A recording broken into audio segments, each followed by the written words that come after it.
अपना नॉमिनेशन किया है।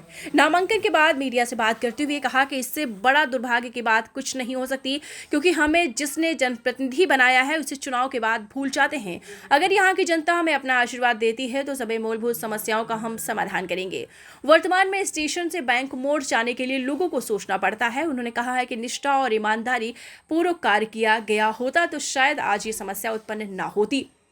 बता दें कि कांग्रेस पार्टी नॉमिनेशन की तारीख खत्म होने से मात्र एक दिन पहले धनबाद से अजय दुबे को प्रत्याशी घोषित किया। नामांकन के दौरान धनबाद जिला अध्यक्ष संतोष सिंह सहित कई नेता उपस्थित रहे। ने हम पर विश्वास जताया है। मैं पिछले 40-45 साल से पार्टी में हूँ और पार्टी के माध्यम से आम जन का सेवा कर रहा हूँ। पार्टी ने जो हम पर विश्वास जताया है उसका मुख्य कारण है कि जिस क्षेत्र में हम रह रहे हैं उस क्षेत्र के जन का विकास, यहाँ की जो समस्याएं हैं उसका समाधान। और मैं समझता हूँ कि इससे ज़्यादा दुर्भाग्यपूर्ण बात नहीं हो सकता कि हम जनप्रतिनिधि बने, जिनके माध्यम से बने, जिनकी ताकत पे बने, उनकी समस्याओं को भूल जाते हैं। बहुत दुखद है ये। हम जब यहाँ की जनता, यहाँ के हमारे भाई, हमारे साथी, हमारी बहन, माँ हमें अपना आशीर्वाद देंगी तो मेरी पहली प्राथमिकता होगी कि पिछले बरसों से जो यहाँ की स्थानीय समस्याएं हैं, मूलभूत समस्या, बहुत बड़ी मूलभूत समस्या है। आप यहाँ से स्टेशन से बैंक मोड़ जाने के बारे में 100 बार सोचना होता है कि हम निकलें कि नहीं निकलें। और मैं समझता हूँ कि यदि निष्ठा से, ईमानदारी से इस पर चिंतन किया जाता, आम लोगों की इस समस्या के बारे में गंभीरता से विचार किया जाता, तो ऐसा बहुत कठिन कार्य नहीं था। तो मेरी पहली प्राथमिकता होगी कि धनबाद विधानसभा के पूरे क्षेत्र में जो लोगों के लिए परेशानी का कारण बन रहा है उसको कैसे दूर करना है। इस पे बहुत सी चीज़ें हैं। आपका रोड है, सड़क है, वो ओवरब्रिज है। तो हमारी समस्या होगी, हमारी यहाँ की जो प्रथम प्राथमिकता होगी, हम यहाँ के लोगों के उन तमाम भावनाओं को समझने का प्रयास करेंगे जिससे वो परेशान और दुखी हैं। और एक बात मैं बहुत साफ करना चाहता हूँ कि हम आज पार्टी ने मुझे मौका दिया, इसके पहले 14 में भी दिया था। हम उस क्षेत्र की जनता को बहुत धन्यवाद देते हैं कि उस समय भी मुझे उन्होंने लाखों वोट दिया। ठीक है, मैं हार गया था, कोई बात नहीं, बट मेरी कभी प्राथमिकता सांसद बनना और विधायक बनना नहीं है, बिल्कुल भी नहीं है। और ना ही मैंने बहुत प्रयास किया है कभी। इस बार भी मैंने टिकट के लिए प्रयास नहीं किया है, पार्टी ने दिया है।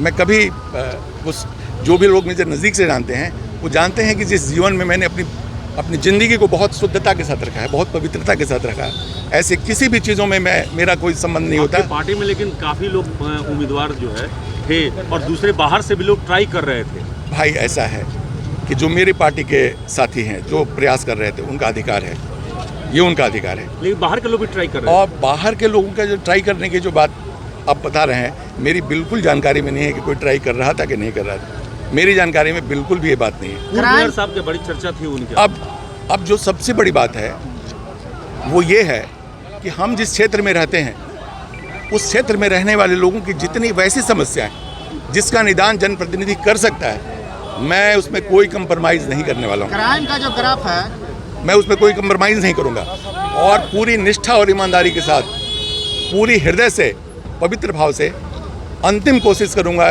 कि वो ये महसूस करें कि निश्चित रूप से उनके लिए कोई आया है और सेवा करना चाहता है। राज के खिलाफ चूंकि मैदान में उतरे हैं, जो कि 2 बार पहले से वो विधायक रह चुके, तीसरे बार वो चुनाव मैदान में फिर से पार्टी ने उन पर भरोसा जताया। तो राज से लड़ाई किस तरह से होगी, क्योंकि आमने सामने की फाइट। देखिए, एक बात हम बहुत स्पष्ट रूप से बताते हैं, हम किसी व्यक्ति विशेष के बारे में कोई मेरी प्रतिक्रिया होती नहीं है। हर व्यक्ति का अपना एक काम करने का तरीका है, हर व्यक्ति का एक अपना मिशन है। जैसे मेरे मन में कोई भावनाएं हैं, तो पिछले 10 साल में उन्होंने क्या काम किया, जनता के लिए उन्होंने क्या क्या दिया, कौन सा प्रयास किया, क्या यहाँ के लोग, जो भी लोग हैं, भाई हम कल होकर के इनकी कृपा से, आम लोगों के आशीर्वाद से जीतते हैं, तो हम हैं कौन, ये बात सोचना होगा हम लोगों को। हम आए, पार्टी ने हमको मौका दिया और हम जीत गए, बस ख़त्म बात। ऐसा नहीं है।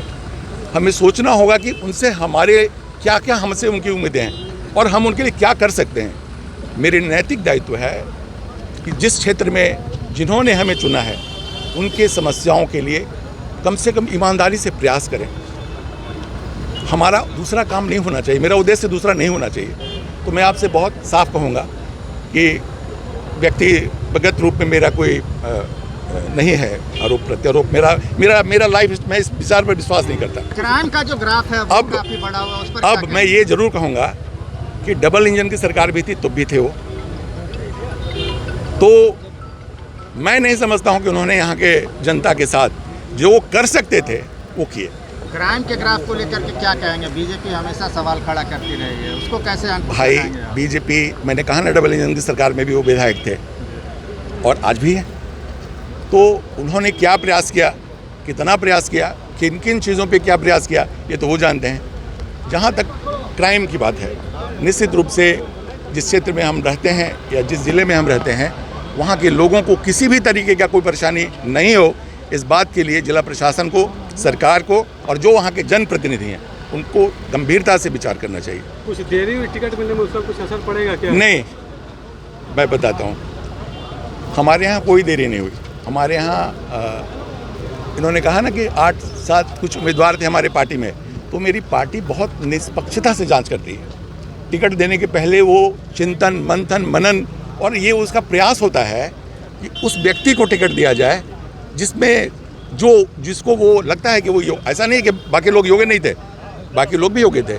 तो उन्होंने जो मंथन किया उस पर कुछ समय लगा, बट मैं नहीं समझता हूँ कि बहुत जी स्वच्छ छवि के कारण आपका काम आया, इसलिए आप आगे आए, स्वच्छ छवि के वजह से। भाई स्वच्छ छवि हमारी है कि नहीं, ये तो भाई आम भाई हमारे परिवार के लोग करेंगे, आम जनता करेगी।